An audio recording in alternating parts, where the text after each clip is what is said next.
नमस्कार दोस्तों, आप सभी का स्वागत है हमारे YouTube channel PSC first year में। मेरी जो भी क्लासेस होती हैं उसके पीडीएफ हमारे टेलीग्राम चैनल में अवेलेबल होता है, आप वहाँ से जाके ले सकते हैं।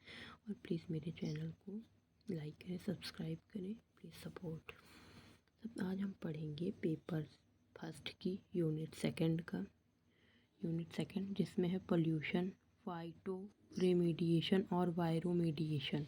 सबसे पहले हम प्रदूषण की परिभाषा के बारे में अध्ययन करेंगे। यानी कि मानव जो गतिविधियाँ करता है उसके फलस्वरूप हमारे पर्यावरण में जो अवांछनीय पदार्थ होते हैं उनका योग हो जाता है, वो आकर के मिल जाते हैं हमारे पर्यावरण के साथ, जिससे हमारा पूरा पर्यावरण जो होता है प्रदूषित हो जाता है और वो हमारे जीवन के लिए अत्यंत जो होता है दूषित होता है। वो हमारे जीवन को बहुत तरीक़ों से प्रभावित करता है। वो वनस्पति हो गया, मानव हो गया, पौधे हो गए, सबके लिए प्रदूषण कर फैलाता है, सबके लिए प्रदूषित होता है।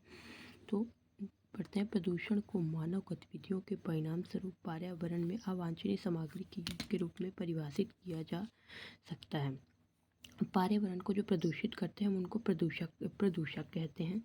फिर एक ओडाम जी थे, एक वैज्ञानिक थे, उन्होंने एक परिभाषा दी थी। तो ओडाम के अनुसार प्रदूषण वायु, जल एवं मृदा की भौतिक एवं रासायनिक जैविक विशेषताओं में अवांछनीय परिवर्तन होता है। यानी कि प्रदूषण जो होता है वो हमारे आसपास जो हवा होती है, जो जल होती है, जो मिट्टी होती है, उसके भौतिक, रासायनिक और जैविक विशेषताओं में अवांछनीय पदार्थ यानी कि जो दूषित पदार्थ होते हैं उनमें परिवर्तन होता है। विशेषताओं में अवांछनीय दूषित परिवर्तन हो जाता है जो जीवन को हानिकारक रूप से प्रभावित कर सकता है या जीवित जीवों के लिए संभावित स्वास्थ्य जीवित जोखिम उत्पन्न कर सकते हैं। फिर मार्क लैफ्टिन ने भी बताया था, इसकी परिभाषा क्या बताया था। मार्क लैफ्टिन के अनुसार पर्यावरण प्रदूषण का अर्थ है पर्यावरण के किसी भी भाग में मनुष्य द्वारा अवशिष्ट जल, ऊर्जा या अवशेष ऊर्जा का परिचय जो पर्यावरण को प्रत्यक्ष या अप्रत्यक्ष रूप से प्रतिकूल रूप से प्रभावित करते हैं। यानी कि हमारे चारों ओर जो होता है मनुष्य द्वारा जो अपशिष्ट होते हैं, जो जल हो गया उसकी ऊर्जा हो गई या जो अवशेष ऊर्जा, जो किसी चीज़ से बची हुई ऊर्जा होती है, शेष ऊर्जा जो हो जाती है, वो हमारे रूप को या तो सही रूप से या तो असही रूप से यानी कि प्रत्यक्ष रूप से प्रभावित करती है, यानी कि हानिकारक करती है, जिससे इसका मनुष्य उपयोग आनंद लेने के अवसर को मतलब इसका मनुष्य उपयोग या आनंद नहीं ले पाता है। पर्यावरण प्रदूषण सबसे गंभीर पारिस्थितिकी आपदाओं में से एक है। यह आजीविका के निर्वहन के लिए आवश्यक मूलभूत सुविधाओं अर्थात हवा, पानी, मिट्टी, भूमि को नुकसान पहुंचाता है। हमारे पास कितने प्रकार के प्रदूषण हैं? तो प्रदूषण के 5 प्रमुख, हमारे तो 3 प्रकार होते हैं लेकिन 2 और प्रकार होते हैं। मुख्य तुम्हारे कौन कौन से हैं? वायु प्रदूषण, जल प्रदूषण, मृदा प्रदूषण, लेकिन एक ध्वनि प्रदूषण और थर्मल प्रदूषण, ये भी प्रदूषण होते हैं। तो सबसे पहले हम इसमें से वायु प्रदूषण के बारे में अध्ययन करेंगे। वायु में अधिक और अवांछनीय अनुपात में बाह्य पदार्थों की उपस्थिति और जीवों एवं उनके गुणों पर प्रतिकूल प्रभाव को वायु प्रदूषण कहा जाता है।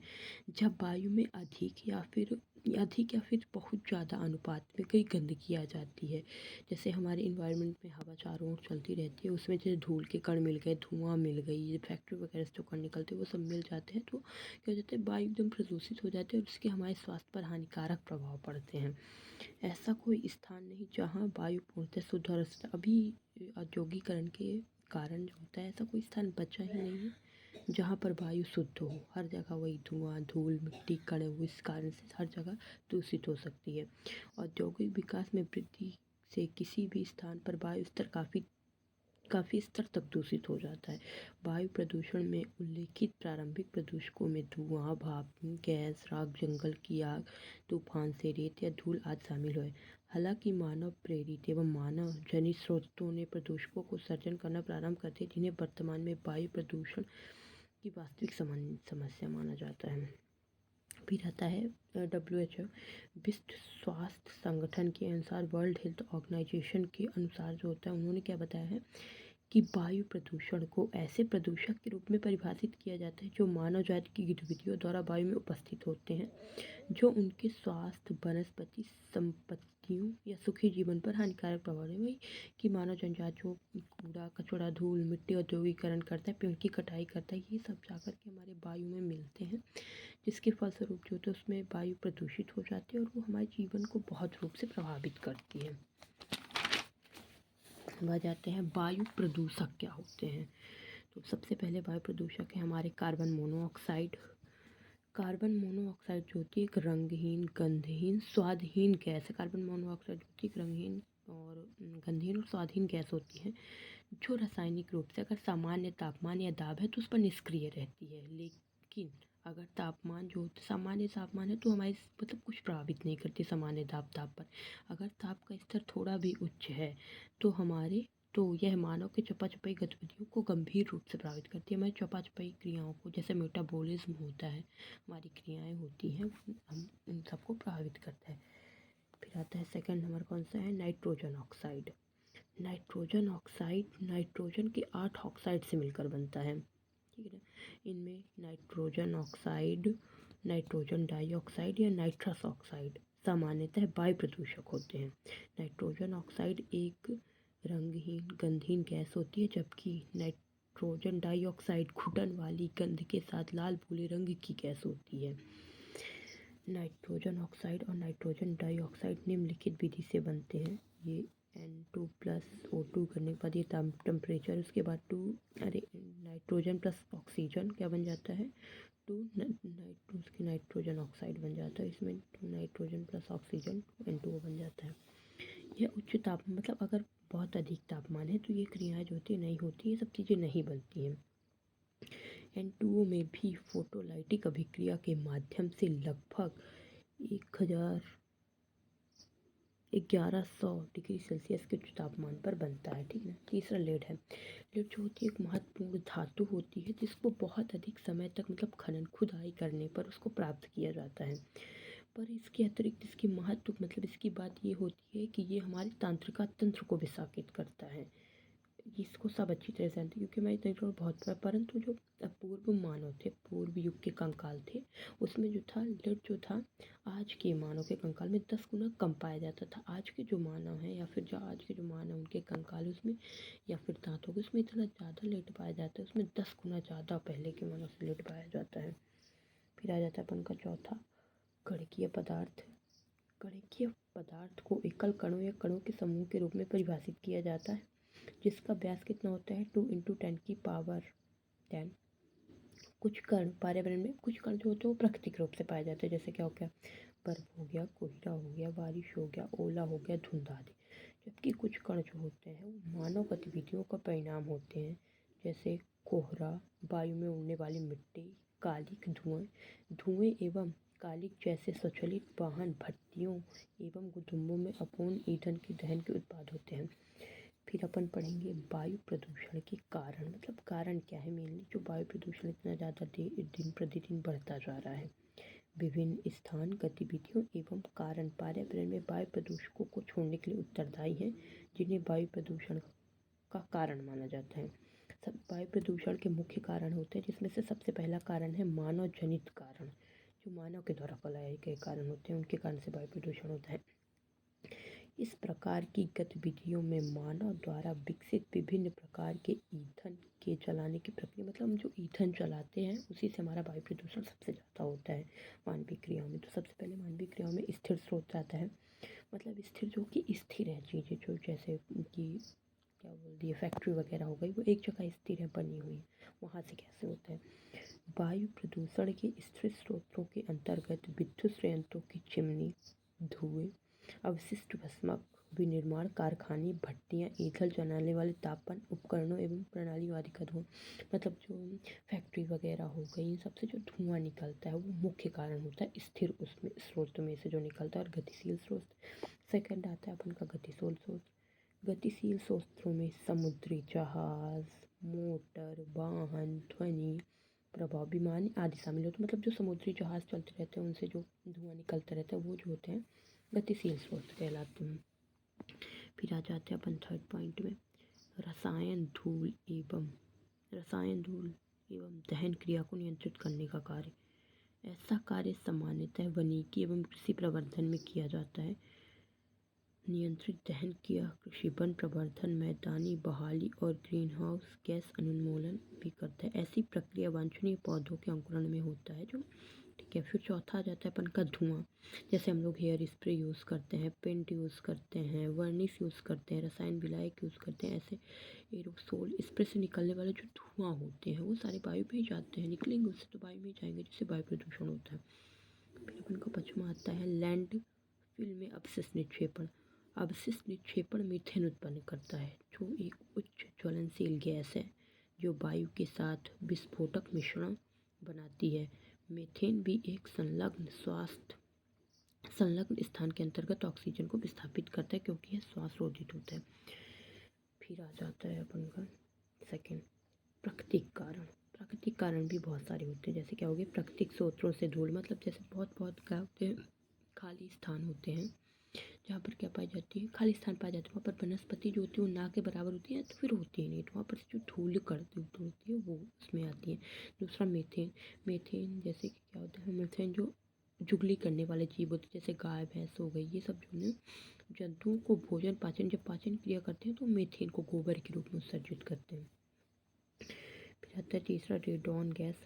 रेडॉन एक स्वास्थ्य संबंधी खतरा है जो रेडियन के क्षय से बनने वाली रंगहीन, गंधहीन, रेडियोधर्मी तथा प्राकृतिक रूप से उत्पन्न होने वाली उत्कृष्ट गैस है। प्राकृतिक स्रोतों से रेडॉन गैस सामान्यतः इमारतों, भूतल आदि में एकत्रित होती है, जो फेफड़ों के कैंसर के कारण बन सकता है। अपन का चौथा है ज्वालामुखी गतिविधि।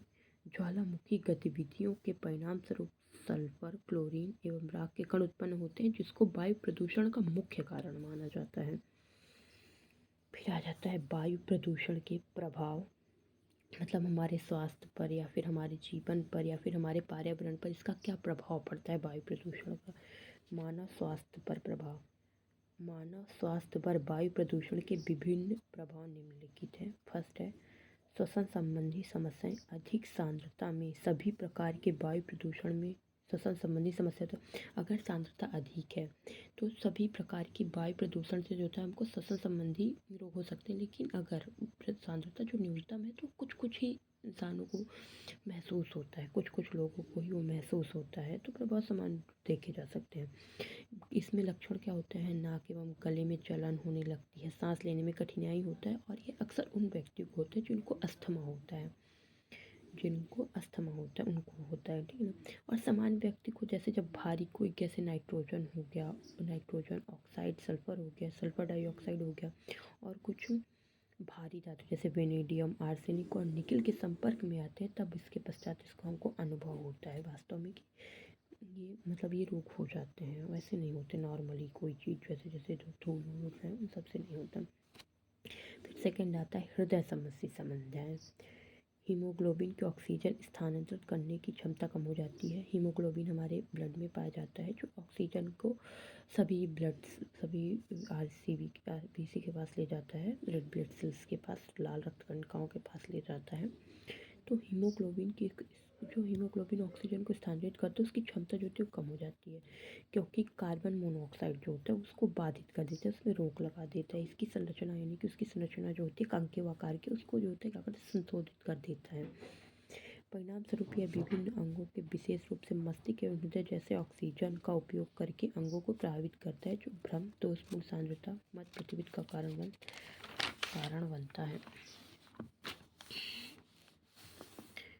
वायु प्रदूषक जो फेफड़ों में जलन पैदा करते हैं और रक्त को थक्के में परिवर्तन, वो रक्त वाहिकाओं को अवरुद्ध कर सकते हैं, जिसके परिणाम स्वरूप एंजाइमा या यहाँ तक कि उच्च रक्तचाप, टैक्यू या फिर एनीमिया जैसे माइडोफिल इंजेक्शन के लक्षण भी हो सकते हैं।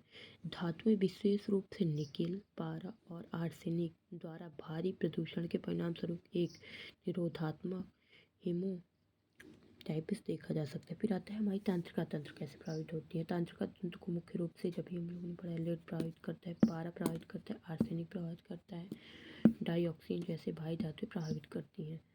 वायु में इन धातुओं के संपर्क में आने से न्यूरोटॉक्सिसिटी होती है, जिससे धुंधली, थकान, याददाश्त की समस्या हो जाती है, न्यूरोपैथी, दृष्टि, हाथ कांपने लगता है, अस्पष्ट बोलने जैसे लक्षण प्रकट होते हैं।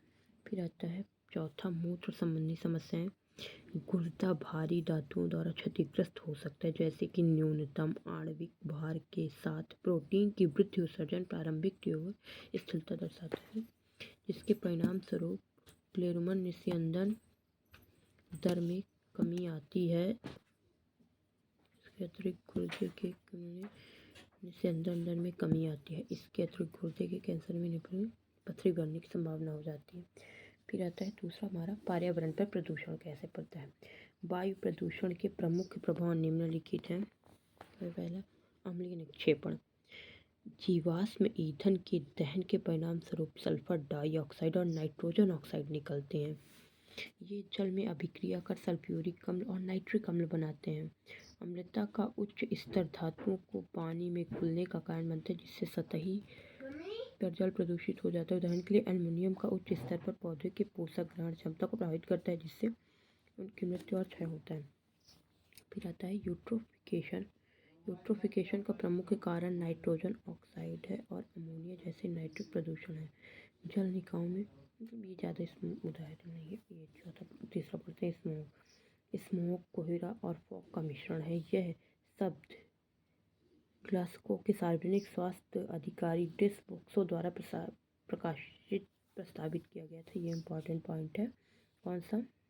वो स्मोक जो शब्द होता है, ये ग्लासगो के सार्वजनिक स्वास्थ्य अधिकारी ड्रेस बॉक्सो द्वारा प्रस्तावित किया गया। धुएं में आग, पानी संचालित उपचार, तेल उत्पादन, औद्योगिक विलायक, पेंट किस्टिंग जैसे विभिन्न स्रोतों से 200 से अधिक रसायन होते हैं। ओजोन परत का ह्रास, मतलब वायु प्रदूषण से ओजोन परत का ह्रास कहता है। कैसे होता है?